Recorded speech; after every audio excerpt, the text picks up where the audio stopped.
Hi guys, so I've watched Deadpool and Fantastic Four, and essentially, I'm going to say a really controversial opinion now. I actually think that Fantastic Four was better, to be honest, because, right, various reasons. Number one, Deadpool the movie was not as good as Deadpool comics. Like, yeah, the humor was still hilarious, but the humor wasn't as good as it was in the comics.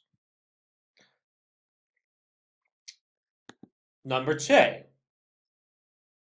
um, Fantastic Four has more science in it, and it's more geeky because obviously, like Reed Richards is a scientist. Now, Kate Mara, absolutely 100% brilliant performance as Invisible Woman. Miles Teller, absolutely 100% brilliant performance as Reed Richards, aka Mr. Fantastic. That was to be expected after seeing him in Whiplash. However, I didn't go much on the actor who played Thing or the actor who played Human Torch. Chris Evans was much better as Human Torch.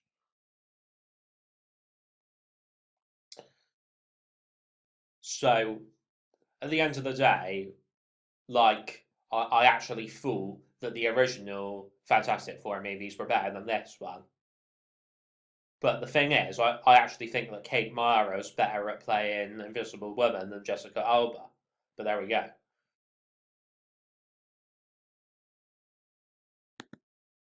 Right. Next up, we're going to talk about Wonder Woman again and how she compares to Captain Marvel. Obviously, Marvel announced Captain Marvel just because DC announced Wonder Woman.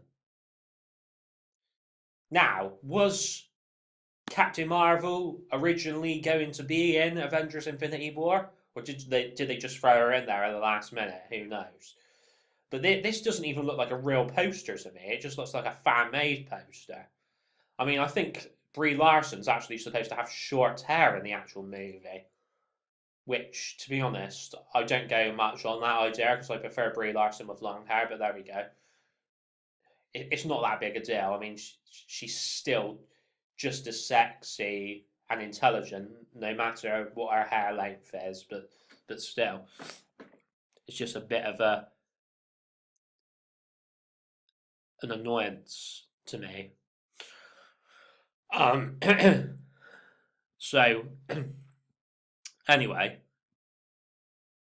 Brie Larson and Gal Gadot, they're highly intelligent and sexy women.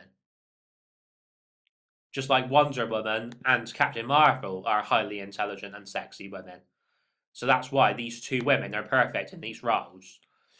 That being said, another thing that annoys me, um, why is it Captain Marvel and not Miss Marvel? Is it some sort of feminist thing? I don't know, to be honest.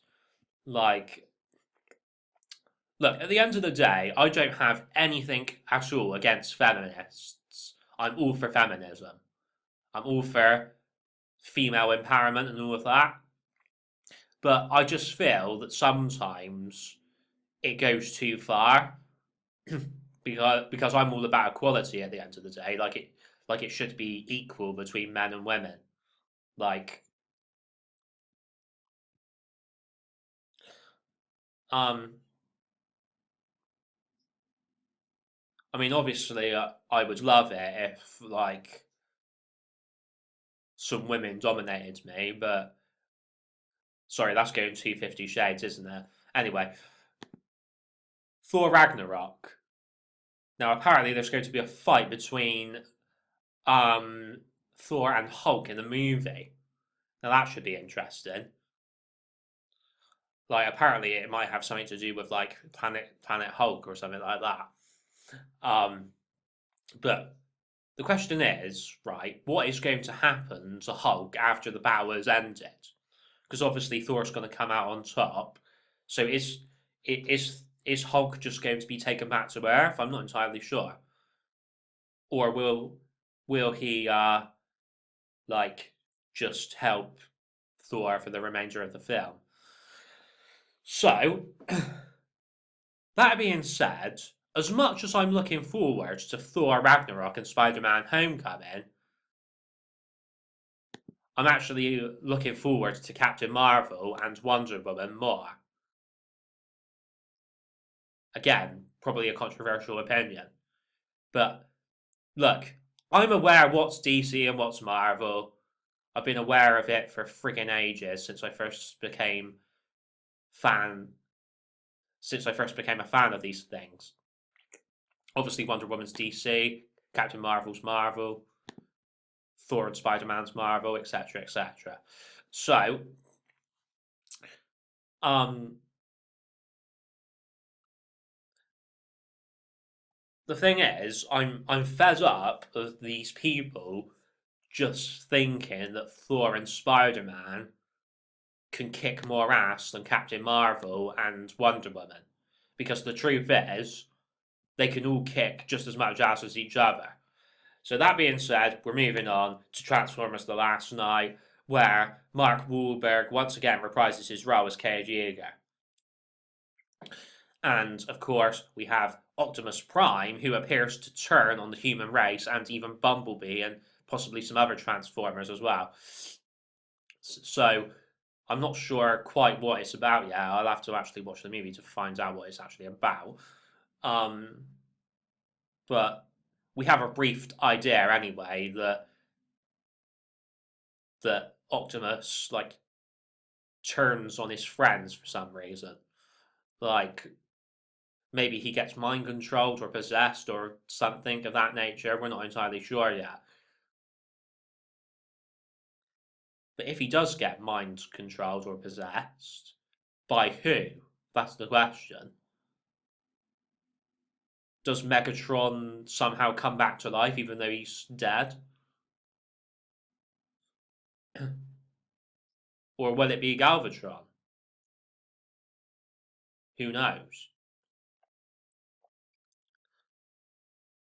I mean, to be honest, like I wish they brought Starscream back because he's my favorite character. Anyway, moving on. Catfish, the TV show, it's coming back in America very soon.